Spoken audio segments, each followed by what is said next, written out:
ఆ వాక్యాన్ని నువ్వు వింటున్నప్పుడు ఆ వాక్యం నీ హృదయంలో పొడవబడతా ఉంటుంది. దేవుని వాక్యం నీ హృదయంలో పొడవబడుతూ ఉండాలి. ఎప్పుడైతే వాక్యం నీ హృదయంలో పొడవబడుతుందో అప్పుడు నువ్వు పశ్చాత్తాపడతావు, అప్పుడు నువ్వు పాపాలు ఒప్పుకుంటావు, అప్పుడు నీవు దేవుని సన్నిధిలో కనిపెట్టి ప్రార్థన చేసి మారు మనసు పొందుతావు. కావున ప్రభువులారా, దేవుని వాక్యము విని వెళ్ళిపోతే అలాంటి వారిని చూసి దేవుడు సంతోషపడడు. కొంతమంది ఎన్ని సంవత్సరాలైన వాక్యాలు వింటూ ఉంటారు, సంవత్సరాలు వింటారు, కానీ వాక్యము లోపలికి వెళ్ళదు, వాళ్ళు రక్షణ పొందరు. దానివల్ల ఉపయోగం ఏంటి? దేవుడు సంతోషపడ్డు అలాంటి వాళ్ళని చూసి. కొంతమంది దేవుని వాక్యం వింటూనే ఉంటారు, వాళ్ళు లోకంలో చేసే పనులు ఉన్నాయి చూడండి, అవి కూడా చేసుకుంటూ ఉంటారు. ఆదివారం మాత్రం వచ్చి వాక్యం వింటారు. నువ్వు దేవుని వాక్యం నీ లోపలికి వెళితే నీవు లోక సంబంధంగా చేసే పనులు నువ్వు చేయలేవిక. కారణము వాక్యము నీ హృదయంలోకి వచ్చింది. అందుకనే వీళ్ళు ఏమంటున్నారు 37వ వచనంలో, వారు ఈ మాట విని హృదయములో నొచ్చుకొని సహోదరులారా మేమేమి చేతుమని పేతురును కడమ అపోస్తులను అడుగగా ఏమంటున్నారండి వీళ్ళు? మేమేమి చేయాలయ్యా అంటున్నారు. ఏమంటున్నారు? మేమేమి చేయాలో చెప్పండి అయ్యా అంటున్నారు. నువ్వేం చేయాలో నీకు తెలీదా? మనం రాత్రి పడుకుంటాము, తెల్లవారుజామున లేస్తాము, కొంచెంసేపు ప్రార్థన చేసుకుంటాం. ఆ తర్వాత రోజు ఏం చేయాలి నీకు తెలుసా తెలీదా? ఏ రోజుకి ఆ రోజు నువ్వేం చేయాలో నీకు తెలుసు, ఎక్కడికి వెళ్ళాలో తెలుసు, ఎవరితో మాట్లాడాలో తెలుసు, నువ్వేం చేయాలో ఏం చేయకూడదు అన్నీ నీకు తెలుసు. కానీ వీళ్ళు అంటున్నారు మేమేం చేయాలో చెప్పయ్యా అంటున్నారు. అంటే అర్థం ఏంటంటే అంతకుముందు వాళ్ళకు తెలిసిందేదో చేశారు, ఇప్పుడేమనుకుంటున్నారంటే మేము విన్న వాక్యం ప్రకారం ఏం చేయాలో చెప్పండి. అంటే వాళ్ళకు తెలిసింది ప్రక్కన పెట్టి ఇప్పుడు దేవుడు చెప్పేది చేయటానికి ఇష్టపడుతున్నారు. దేవుని సేవకుడు ఏం చెబుతాడో అది చేయటానికి ఇష్టపడుతున్నారు. దేవుని వాక్యం ఏం చెబుతుందో అది చేయటానికి ఇష్టపడుతున్నారు. పిల్లరా, దేవుడు నిన్ను ఎప్పుడు ఇష్టపడతాడంటే దేవుని వాక్యం ఏం చెబుతుందో అది చెయ్యి, అంతేగాని నీకు తెలిసిందల్లా చేయకూడదు. దేవుని సేవకుడు నిన్ను ఈ పని చెయ్యి, ఇలాగ చెయ్యి అని చెబితే నువ్వు అది చెయ్యాలి, అంతే. ఆ గీత దాటకూడదు. నువ్వెప్పుడైతే దేవుని సేవకుడు చెప్పింది కరెక్ట్గా చేస్తావో అప్పుడు నీవు దేవునికి ఇష్టమైపోతావు. కావున ఇక్కడ ఈ ప్రజలు అంటున్నారు మేమేం చేయాలో చెప్పండి అయ్యా. ఇదండి దేవునికి ఇష్టమైనటువంటి జీవితం. ప్రభా మమ్మల్ని ఏం చేయమంటావు? శిష్యులు కూడా దేవుణ్ణి ప్రభా మమ్మల్ని ఎక్కడికి వెళ్ళమంటావు అని అడిగేవాళ్ళు. పలానా చోటకు వెళ్ళండి అంటే అక్కడికి వెళ్ళేవాళ్ళు. ఈ పని చెయ్యండి అంటే అక్కడ అలా చేసేవాళ్ళు. ఏలియాతో ఒక సమయంలో ఏలియా నువ్వు కెరూతు వాగు దగ్గరికి వెళ్ళి అక్కడ కూర్చోపో, అక్కడ ప్రార్థన చేసుకో అన్నాడు. కెరూతు వాగు దగ్గరికి వెళ్ళాడు. ఆయన అక్కడ కూర్చొని ప్రార్థన చేస్తుంటే ఆకలి అవుతూ ఉంది. ఆ ఆకలి అవుతూ ఉంటే మరి ప్రభువేమో అక్కడ కూర్చోమన్నాడు కదా, అలాగే కూర్చున్నాడు ఆకలితో. అప్పుడు దేవుడు కాకులకు చెప్పాడు, మీరు రొట్టెలు తీసుకువెళ్ళి ఏలియాకి ఇవ్వండి, ఆయనకు ఆకలి అవుతుంది తినాలి అని అన్నాడు. చూసారా ప్రభు ఎలాగో నడిపిస్తూ ఉన్నాడు. కావున ప్రియులారా, దేవునిని సంతోషపరిచే పనులు అనగా నీవు దేవుడు చెప్పినది నువ్వు చేయాలి. చాలామంది వాళ్ళు సొంత చేసుకుంటారు, వాళ్ళు ఇష్టం వచ్చినట్టు చేసుకుంటారు. అంటే దేవుడు దుఃఖపడుతున్నాడు వాళ్ళని చూసి. అందుకనే ఇక్కడ మేమేమి చేయాలో చెప్పండి అని అడిగారు. అదే కదా 37వ వచనం చదవండి. వారు ఈ మాట విని హృదయములో నొచ్చుకొని, సహోదరులారా మేమేమి చేతుమని పేతురును కడమ అపోస్తలులను అడుగగా, ఇప్పుడు వాళ్ళు ఏం చెబుతున్నారు? మీరు మారు మనసు పొంది పాప క్షమాపణ నిమిత్తము ప్రతివాడు యేసుక్రీస్తు నామమున బాప్తిస్మము పొందుడి, అప్పుడు మీరు పరిశుద్ధాత్మను వరము పొందుదురు. కావున ఈ ప్రజలు ఈ అపోస్తుల కార్యము 2వ అధ్యాయంలో 1వ వచనం నుండి 36వ వచనం వరకు పేతురు చెప్పిన ప్రసంగం విని, ఆ తర్వాత ఆ వాక్యము ద్వారా పొడవబడి, ఆ తర్వాత మారు మనసు పొందారు, బాప్తిసం తీసుకున్నారు, పరిశుద్ధాత్మను వరం పొందుతున్నారు. ఆ తర్వాత మరి ప్రభు బల్లారాధనలో పాల్గొంటున్నారు. దేవుని కొరకు సంఘముగా చేరి దేవుణ్ణి ఆరాధన చేస్తున్నారు. ఇవన్నీ దేవుడు సంతోషపడే పనులు. ఏ పనులండి ఇవన్నీ? దేవుడు సంతోషపడే పనులు. యవనస్తులకి నేను ఎప్పుడు ఒకటి చెబుతాను, మీరు దేవుని వాక్యం వినటం కాదు, ఏదో పెద్దోళ్ళు చదువులేని వాళ్ళు ఊరక వింటారు. మీరు అలా ఉండకూడదు. మీరు ఒక డైరీ తెచ్చుకోవాలి.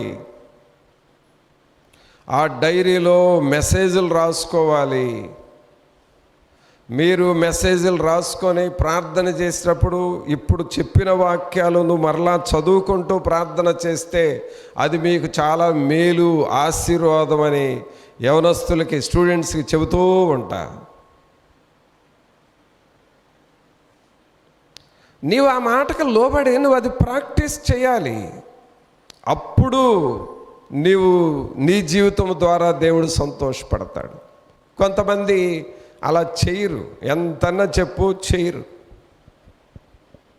తల్లిదండ్రులకి ఏం చెబుతా ఉంటాను? కుటుంబ ప్రార్థన పెట్టుకోండి రోజు అని చెబుతా. ఎంతమంది చేస్తారు? మళ్ళీ చెప్పి చెప్పి చెప్పి ఏదో ఒక రోజున మీరు నిజంగా కుటుంబ ప్రార్థన పెట్టుకుంటున్నారా అని అడుగుతా, పెట్టుకోవట్లేదు అంటారు. ఏంటి దానివల్ల ఉపయోగం? మీరు విన్నారు కానీ చేయటం లేదు అంటే దేవుడు బాధపడేటట్లుగానే మనం బ్రతుకుతున్నాం. మీరు కుటుంబ ప్రార్థన చేయండి, మీ సమస్యలు పోతాయి, కుటుంబ సమస్యలు పోతాయి అని ఎంత చెప్పినా కొంతమందికి ఎక్కదు. వాళ్ళు అర్థం చేసుకోరు. దానివల్ల సమస్యలు వస్తున్నాయి, దానివలన ఎక్కడికెక్కడికో వెళ్ళిపోతూ ఉంటారు. ఏంటి దానివల్ల ఉపయోగం? ఎక్కడికి వెళ్ళినా ఉపయోగం ఏంటి? నీ జీవితం మారకపోతే భూమి మీద నువ్వు ఎక్కడన్నా బ్రతుకు, అక్కడ నీకు శోధనలు ఉంటానే ఉంటాయి. అందుకనే వాక్యానికి నువ్వు లోబడాలి. దేవుడు మెచ్చుకునే పనులు ప్రియులారా అవి, దేవుడు సంతోషపడే పనులు. మరి అలాగూ మనం చేస్తున్నామా? క్రమముగా దేవుని వాక్యాన్ని వింటూ, దేవుని వాక్యాన్ని రాసుకుంటూ, ఆ వాక్యాన్ని బట్టి ప్రార్థన చేసి నమ్మకంగా ఉన్నవాళ్ళు, మారు మనసు పొందిన వాళ్ళు ఉన్నారు. ఆ తర్వాత వాళ్ళు మంచి బోధకులైన వాళ్ళు కూడా ఉన్నారు. ఒక లైన్లోకి రావాలి. నెగ్లిజెన్స్గా ఉండకూడదు, మొరటతనముగా తయారు కాకూడదు. మీరు ఒక కరెక్ట్ లైన్ మీకు చూపించినప్పుడు ఆ లైన్లోకి రావాలి. దాన్ని నిర్లక్ష్యం చేసిన వాళ్ళు వాళ్ళ జీవితాలే వృధా అయిపోతాయి. అందుకనే దేవుడు సంతోషపడే పనులు మనం చేయాలి. ఎవరు సంతోషపడాలండి? దేవుడు సంతోషపడే పనులు మనం చేయాలి. అది దేవుడు సంతోషపడ్డాడంటే మనకు కూడా అది ఆశీర్వాదం. తర్వాత దేవుడు సంతోషపడే పనులు ఎలా ఉంటాయో చూద్దాం. హెబ్రీయులకు రాసిన పత్రిక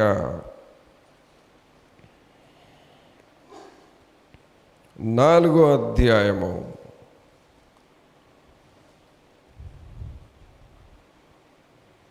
హెబ్రీయులకు రాసిన పత్రిక 4వ అధ్యాయము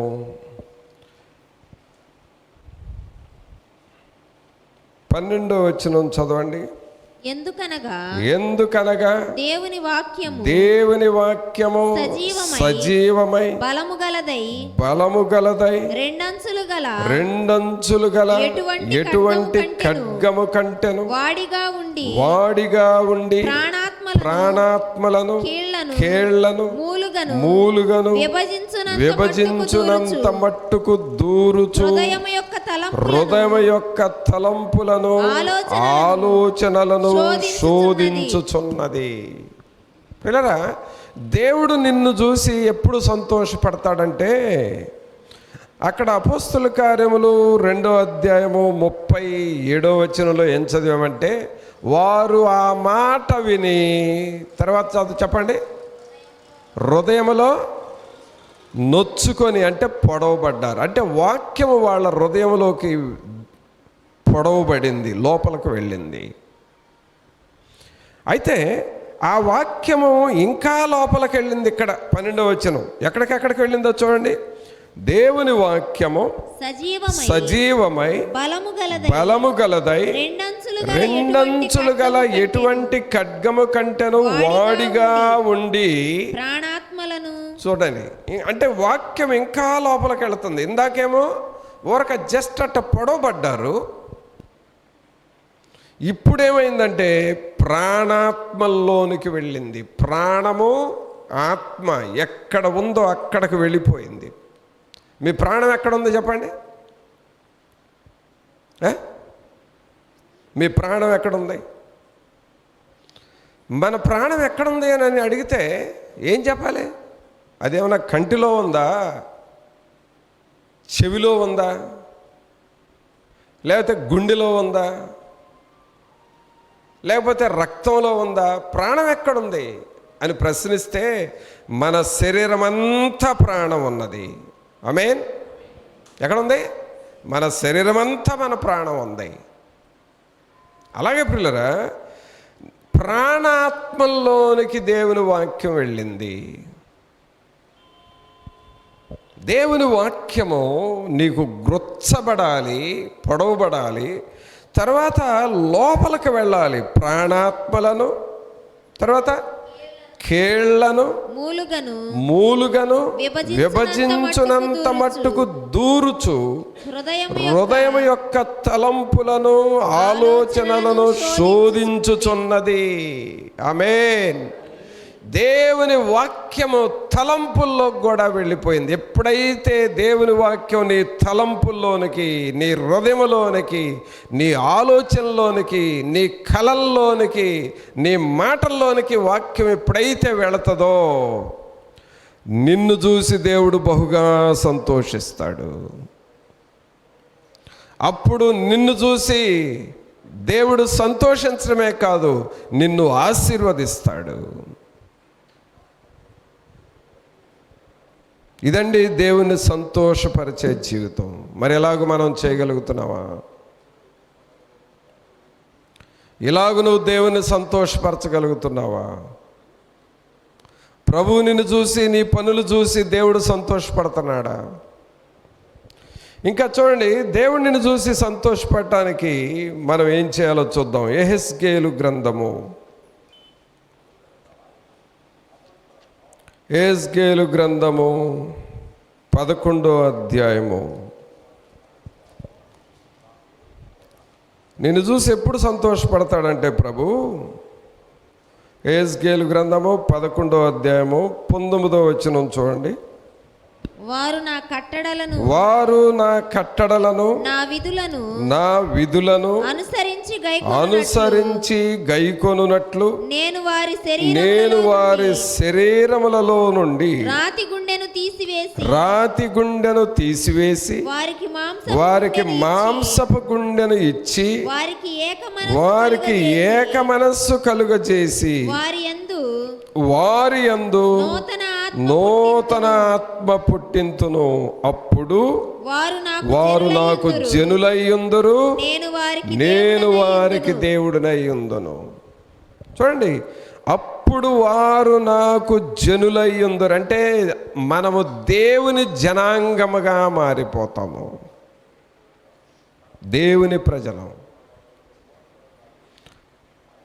అనగా దేవుని వాక్యము నీ హృదయంలోకి వెళ్ళి నీ ప్రాణాత్మల్లోనికి, నీ కీళ్ళల్లోనికి, నీ మూలుగులోనికి, నీ అవయవాలన్నిటిలోనికి వాక్యం వెళ్ళినప్పుడు ప్రభు అంటున్నాడు, రాతి గుండెను తీసివేసి మాంసపు గుండెనిచ్చెదను. రాతి గుండె అంటే రాతి నేల వలె ఉన్న హృదయాలు. మాంసపు గుండె అంటే మంచి నేలలో వేయబడిన విత్తనాలు. రాతి నేలలో వేయబడిన విత్తనము అది ఎదుగుతుంది, కానీ సూర్యుని వేడికి ఎండిపోతుంది. మంచి నేలలో విత్తబడిన విత్తనము అది ఎదుగుతుంది, బహుగా ఎదిగి ఫలించి ఫలాలు ఇస్తుంది. అది మాంసపు గుండె అంటే. కావున పిల్లరా, మన జీవితాల్లో ఆ మంచి నేల వలె, ఆ 4వ నేల మంచి నేల ఉందో చూడ, ఆ మంచి నేలలాగా మనం మారాలి. అప్పుడు మీరు నా జనులయ్యుందురు, నేను మీ దేవుడినయ్యుందును అని ఉన్నది వాక్యంలో. అదండి దేవుణ్ణి సంతోషపరిచే హృదయం. కావున ప్రభునందు పిల్లరా, మనం ఇక్కడ గ్రహించాల్సింది ఏంటంటే, దేవుని వాక్యం మన హృదయంలోకి వెళ్ళి మనము ఒక మంచి నేలలాగా మనం మారినప్పుడు బహుగా ఫలిస్తాము. ఆ జీవితాన్ని చూసి దేవుడు సంతోషపడతాడు. కావున ఈ సమయంలో మనం దేవుణ్ణి సంతోషపరిచే పనులు ఏంటి అని మనం చూస్తూ వచ్చాం. 51వ కీర్తనలో మనం చదివాం కదా, మొట్టమొదట దావీదు దేవుణ్ణి దుఃఖపెట్టాడా, సంతోషపెట్టాడా? దుఃఖపెట్టాడు. అందుకనే అయ్యో నేను పాపం చేశాను, ప్రభా నన్ను క్షమించు అని పశ్చాత్తాపడి ఆ కీర్తన చివరి భాగానికి వచ్చేసరికి దేవుణ్ణి సంతోషపెట్టే పనులు చేశాడు.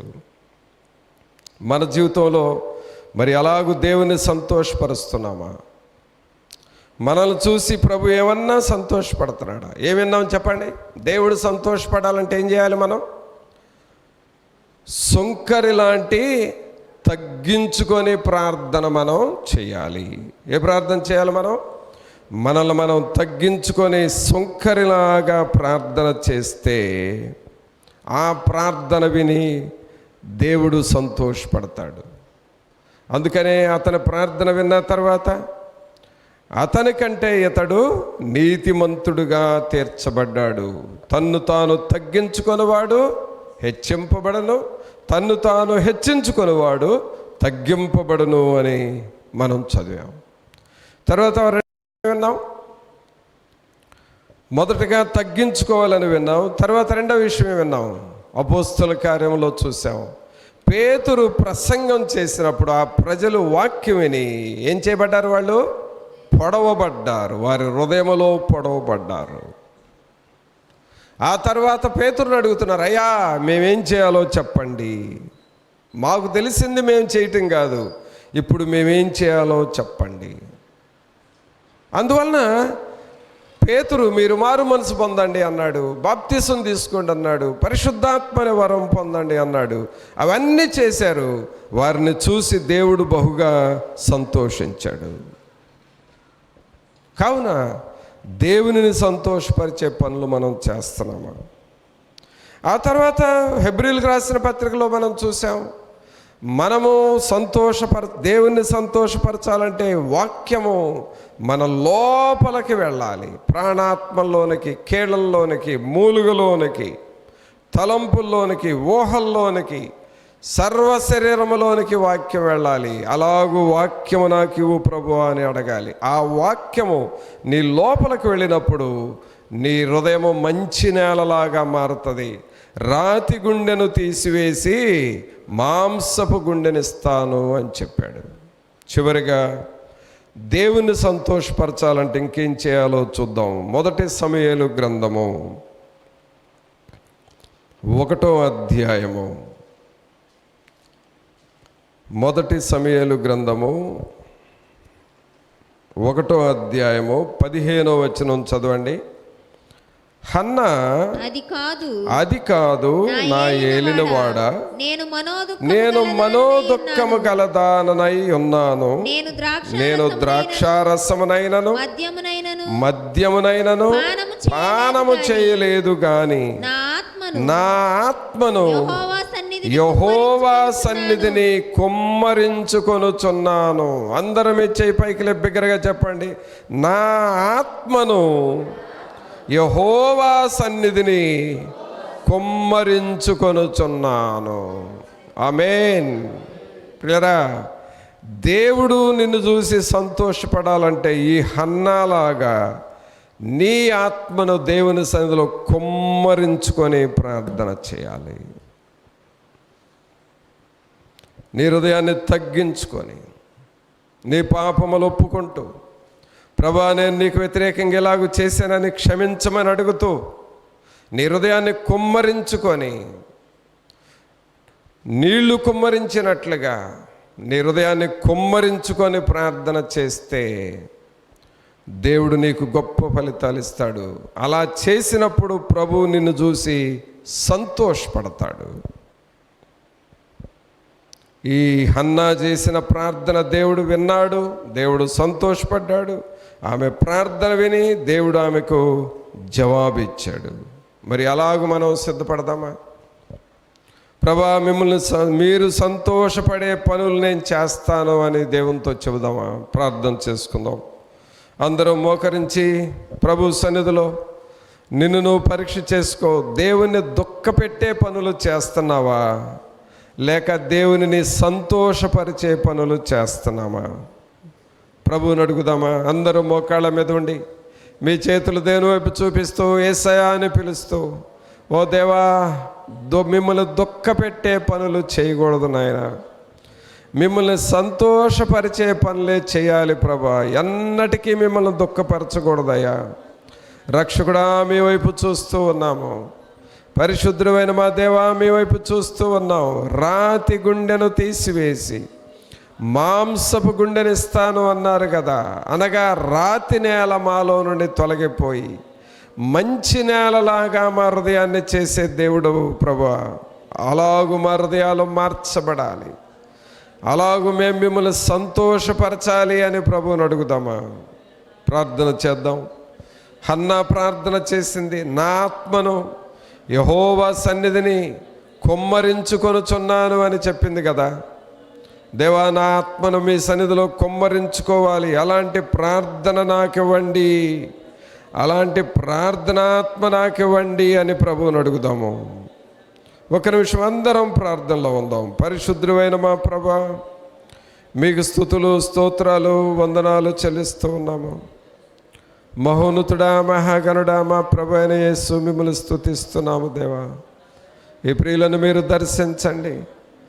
మా జీవితంలో దేవునిని దుఃఖపెట్టే పనులు ఏమేమి చేస్తున్నామో, దావీదు ఒకానొకప్పుడు మిమ్మల్ని దుఃఖపెట్టే పనులు చేశాడు, కానీ వెంటనే పశ్చాత్తాపడ్డాడు, పాపము ఒప్పుకున్నాడు, విరిగి నలిగిన హృదయమును సంపాదించుకున్నాడు, దేవుని సంతోషపరిచే పనులు చేశాడు కదా. దేవా, హన్నా కూడా తన ఆత్మను మీ సన్నిధిలో కుమ్మరించుకుంది కదా.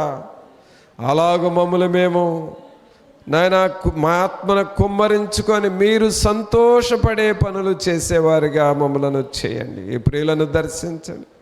విన్న వాక్యము ప్రతి ఒక్క హృదయములో నిలిచి ఫలించులాగున చేయండి. మిమ్మల్ని సంతోషపరచాలి, మిమ్మలను ఘనపరచాలి ప్రభా. దేవా, అలాంటి నీతియుక్తమైన బలులు మేము మీకు చెల్లించాలి ప్రభా. అటివారిగా మమ్మలను చేయండి. మీ సన్నిధి మాతో ఉంచి నడిపించమని నజరేయుడైన యేసు నామమున అడిగి వేడుకొనుచున్నాము తండ్రి. ఆమేన్.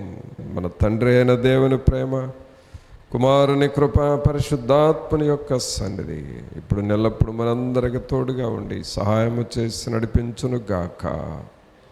ఆమేన్. నీ పాదం రొక్కెదం నిత్యము స్తుతించి నిన్ను పాడి కీర్తించెదను. యేసయ్యా నీ ప్రేమ పొంగుచున్నది, యేసయ్యా నీ ప్రేమ పొంగుచున్నది.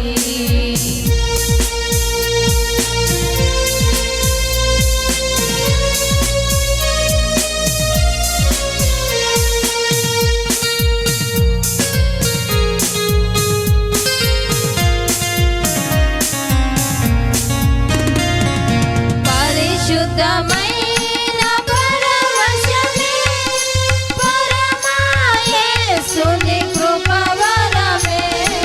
పరిశుద్ధమైన పరవశమే పరమా యేసుని కృపవరమే. వెదకి నన్ను కనుగొంటివి, పాడుటకు పటనిచ్చితివి. నన్ను కనుగొంటివి, పాడుటకు పటనిచ్చితివి. నీ పాదం రొక్కెదం నిత్యము స్తుతించి నిన్ను పాడి కీర్తించెదను. యేసయ్యా నీ ప్రేమ పొంగుచున్నది, యేసయ్యా నీ ప్రేమ పొంగుచున్నది.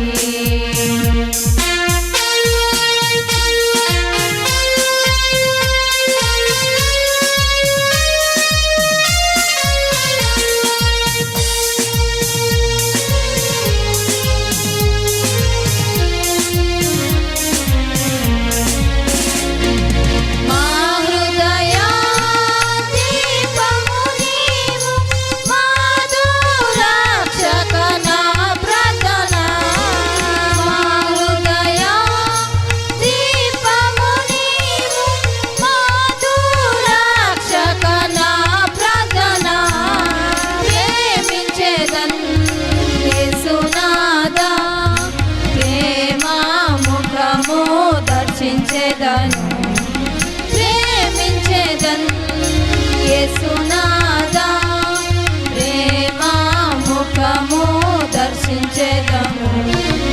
నీ పాదం రొక్కెదం నిత్యము స్తుతించి నిన్ను పాడి కీర్తించెదను. యేసయ్యా నీ ప్రేమ పొంగుచున్నది, యేసయ్యా నీ ప్రేమ పొంగుచున్నది.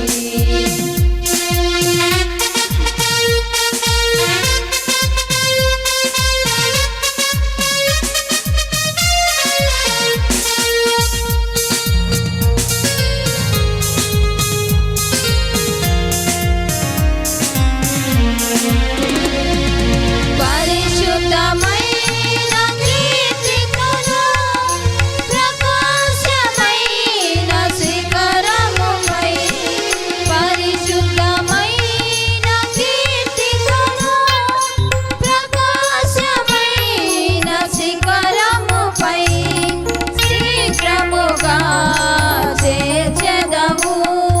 సియోనులో నిన్ను కీర్తించెదను, శీఘ్రముగా చేర్చెదవు. సియోనులో నిన్ను కీర్తించెదను.